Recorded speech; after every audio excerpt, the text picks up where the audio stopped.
La seconda convention è un momento di dialogo, di confronto, di esperienze, di testimonianza e soprattutto per indicare ai nostri imprenditori quale può essere la strada per continuare a essere protagonisti dell'economia. L'economia verde, l'economia circolare sono due temi importantissimi. Da pochi giorni si è chiuso, anzi da poche ore, il vertice di Doha e che quindi ci sono già delle indicazioni, però abbiamo già visto che il Veneto è una regione, direi, a livello leader nazionale e anche europeo per quanto riguarda l'economia circolare, l'economia green, l'economia digitale che corre parallelamente.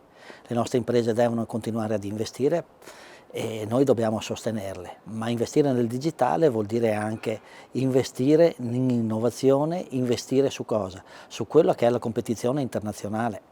Noi sappiamo che durante la crisi del 2008-2018 le imprese che hanno investito sul digitale hanno avuto numeri performanti nei bilanci, ma anche durante la pandemia quanto è cresciuta e quanto può dare al sistema imprese. Ma non è solo manifatturiero, è anche turismo, perché il turismo al giorno d'oggi è un turismo che guarda molto all'economia di sostenibilità, ma guarda alle tecnologie. Tu puoi fare un turismo di lavoro restando nel tuo albergo e avere tutti gli strumenti per poter operare e allo stesso tempo per poter visitare la bellissima realtà dove tu sei.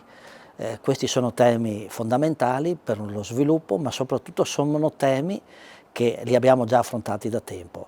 Il Veneto ha questa direi marcia in più e questa opportunità rispetto a altre regioni ed è su questa strada che noi vogliamo insistere assieme alla regione, alle associazioni di categoria e soprattutto sfruttando quali sono gli strumenti che la Comunità Europea mette in campo con il nostro ufficio di Bruxelles e con tutta l'organizzazione del sistema camerale italiano, delle camere italiane all'estero e delle agenzie nostre come Venix Promex.